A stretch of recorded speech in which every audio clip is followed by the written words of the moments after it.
Sherlock Holmes never once used deduction. Open any of the stories and watch what he actually does. He notices a tan line on the wrist or mud dried on a boot and leaps to the best fitting explanation. Then he went looking for evidence. Deduction guarantees its conclusion. What Holmes did was guess, and he was better at it than anyone around him because he treated guessing as a discipline. The discipline of guessing is one of the most useful thinking skills nobody ever taught you. So let's get into it. So, what is abductive reasoning? There are three kinds of reasoning skills. School taught you two of them. Deduction moves from a general rule to a specific conclusion. For example, all mammals have hearts. Dogs are mammals, so dogs have hearts. If the starting statements are true, the conclusion must be true. Induction goes the other way, from specific observations to a general pattern. For example, if you see 1,000 white swans, you conclude that all swans are white. You'd probably be right, but never guaranteed. Europeans believed exactly that until they reached Australia and saw their first black swans. Now, I covered both in an earlier episode back in the archive on logical reasoning skills. Link is in the show notes. Now, abduction is a third kind, the one school skipped, and it runs reasoning backwards. You start at the far end with result or fact in front of you, then you work back to whatever would explain it. For example, the lawn is wet at 6 in the morning. Now, you didn't see it rain, and nothing rules out a broken sprinkler, but the odds are a broken sprinkler happens rarely. Rain is more frequent, but so therefore, rain explains it best. So you accept it for now and get on with your day. Notice that you did that without deciding to. You are running abductive reasoning constantly on faces, on sales numbers, and to explain the silence after you finish talking in a meeting. Did they like it? Did my boss like it? Did I say something wrong? What are they thinking? Now, the reality is that we all leap from evidence, silence in a meeting, to an explanation, and then treat the explanation as fact. You already know how to do this. What you don't have is the habit of catching yourself at it and doing it deliberately when it really matters. Now, let's go back to Sherlock Holmes. In his book, A Study in Scarlet, the first thing he ever does on the page is shake hands with a stranger and say, "You've been in Afghanistan, I perceive." Holmes explains it later in the book. The man had a medical look, but a soldier's bearing. His face was dark, but his wrists were fair, so the tan came from somewhere hot. His left arm hung stiffly, so it had been injured. Now, none of those clues proves anything on its own. Holmes asked which single story would cover them all. An army doctor, wounded and sent home from the Afghan war. That is abduction, not deduction, and Conan Doyle used the wrong word for his entire career writing Sherlock Holmes stories. Abduction is the only one of the three that creates new ideas. Deductions draw out what's already inside the starting statements, and induction stretches a pattern you already saw. That difference used to be the philosopher's distinction. It matters now because AI has gotten very good at those two. AI finds patterns in billions of examples and extends them. AI does this induction at scale that no human can match. What it cannot reliably do is face a fact that fits no pattern and come up with an explanation worth betting on. That leap is still uniquely human. And the people who make those efforts and learn this skill well are getting more valuable every year. Meanwhile, abduction as a skill is getting harder to keep. It's highly valuable, but it's getting harder to keep. Why? Because search engines and chatbots now answer most questions in under a minute, and that's not how abduction works. As soon as we get an answer, we accept that answer and we move on. We don't think about it. Abduction requires thinking.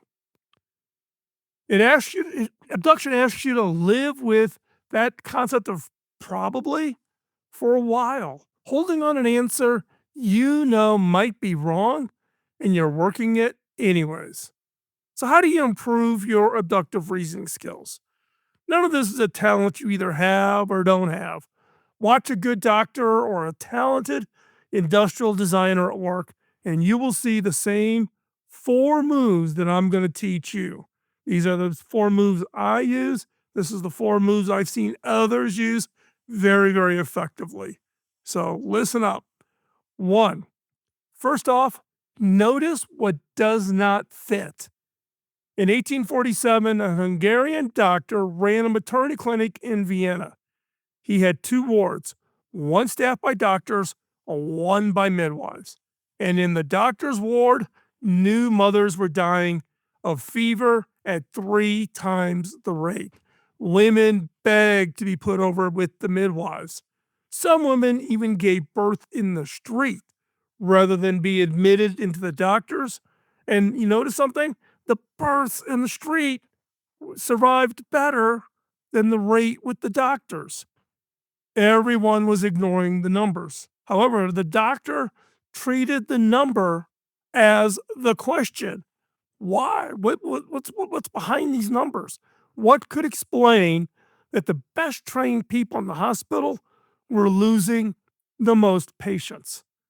His answer came when a colleague cut his finger during an autopsy and died of the same fever that the women dying from having babies. Doctors went from dissecting corpses straight into delivering babies, and in this time, there was no concept of washing of hands. Now, midwives never touched the corpses, so he ordered hand washing in chlorine, and the deaths collapsed decades before anybody had heard of germ theory. Charles Sanders Peirce, the philosopher who gave this skill its name, built that concept of noticing into his own definition of abduction. The surprising fact is observed, he wrote, and only then does the search for an explanation begin. When something fits what you already believe, we accept it and we move on. That's what we do when we do a Google search. We get the answer, we take it, we move on. We don't spend time thinking. Surprise, something that's unexpected, is the alarm that the automatic version has failed. It means the failure that matters happens before any of the reasoning starts. The risk is that you cannot explain a surprise you never see or you don't notice. We spent years learning to rationalize everything away pretty easily. When reality does something you didn't predict, write it down before you talk yourself out of it, before you rationalize it away. Second move, generate more than one explanation. Now, last week, we talked about this chrome looking keyboard snafu that we had at HP. Now, this same HP laptop was running below plan. It wasn't selling as much, and none of the data would say why. Before anybody knew about the keyboard problem, I asked the product team what they thought was happening. And I got three different answers. It needs more memory. It needs a bigger hard drive. It needs a longer battery life. Now, each one arrived with the competitor's machine held up beside ours. That one has more memory. That one has a bigger drive. Every comparison was accurate, and each one had been picked because it supported the answer. Three explanations sounded like the work was done. All three said the same thing, that we were losing on specifications, which is what the team was already organized to believe. None of the explanations would have sent someone into the store on a Saturday to watch a customer make the purchase decision. And that's what we talked about last week. If you haven't watched that episode, hop on over and check that episode out. So, when you catch genuine surprise, run it through this short little sequence. One, state the surprise in one sentence. Sales dropped 15% in a quarter when we improved the product. If you can't state it cleanly, you don't yet know what you're explaining. Step two, force at least three explanations. The third one is usually where the thinking starts, because the first two are the ones everybody else already believes. Those are the obvious ones. Step three, include one explanation of that three you do not want to be true. If every explanation on your list flatters you and your team, the list is not finished. Step four, write down what each explanation would predict.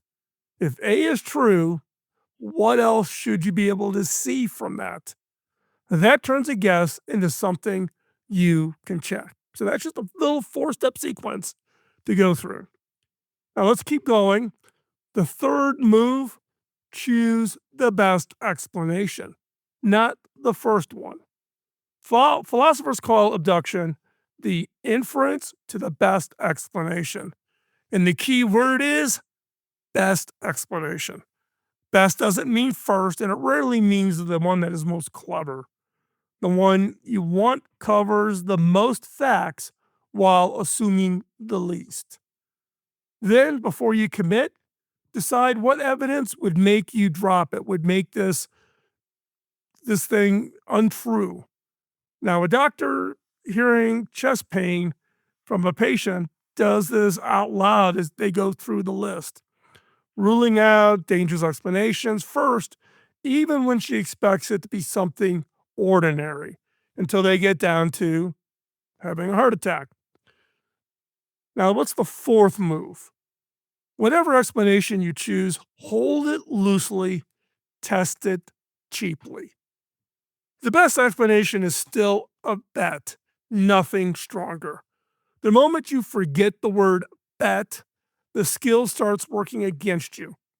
Many will make a sharp abductive leap, fall in love with it, and then spend 6 months protecting it instead of testing it. Designers handle this better than almost anyone. A prototype in an abductive test is the cheapest way to let the world argue with your guess before you commit real money. Do that prototype. It's the cheapest way. Whatever your field, find your version of the prototype. For industrial designers, it's foam core. Take a piece of foam core, take a knife, cut it to the shape of a device. You can put it in people's hands, they can feel it. But whatever your field is, if it's software, design a user interface and a PowerPoint, show them the power, figure out a way to do your version of a prototype. Good innovators are wrong as often as everybody else. We just find out sooner, and it costs us less to find out. So, I'm going to give you a task. Try this before the end of the week. Think of the last thing at work that went differently than you expected. A deal that died, a number that moved the wrong way, a good person who quit. You already have an explanation for it. Notice how fast that explanation came to you. Somebody asked you what happened, and you had an answer before they even finished the question. And everybody nodded because it was reasonable. And reasonable answers end conversations. So go back to it this week, not to find out whether you were right, because you were probably close enough. Go back because two other explanations fit those same facts, and you never considered either one.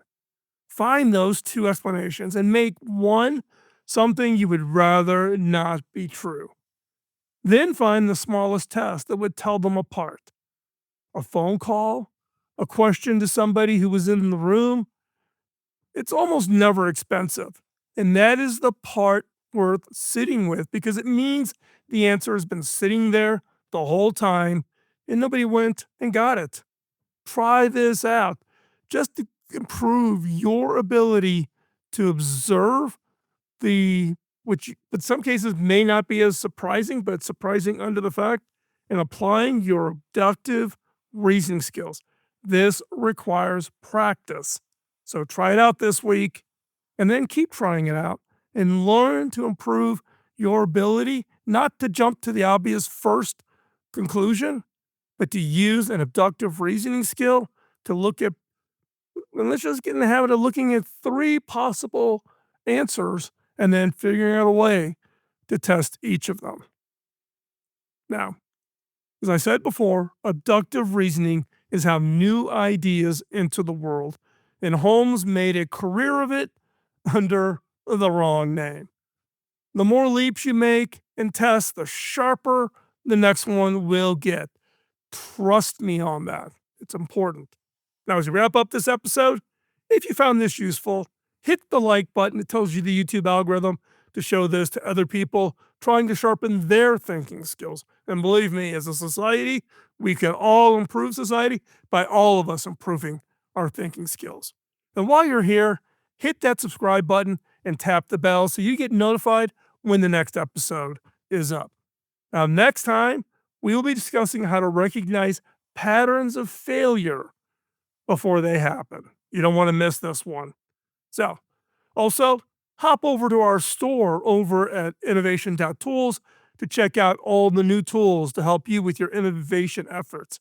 Now, in response to emails that I've gotten from you for years, we have just released the digital version of the Killer Question card deck as a PDF. It's available worldwide. So, for those of you, particularly internationally, who've never been able to get your hands on a card deck because of the shipping cost and getting them to you, you now can download a digital PDF version. And yeah, you can carry the 42 questions on your phone, on your tablet, on your PC, and use them to spark that next great idea wherever you happen to be in the moment. Now, for a limited time, use the discount code CARD25. Remember, discount code CARD25 at checkout to get 25% off that digital edition. Now, as you wrap up, I want to thank you for taking the time for joining me today. I greatly appreciate it. Your time is valuable, and you chose to spend it here. Thank you. And we will talk to you next week. Bye bye.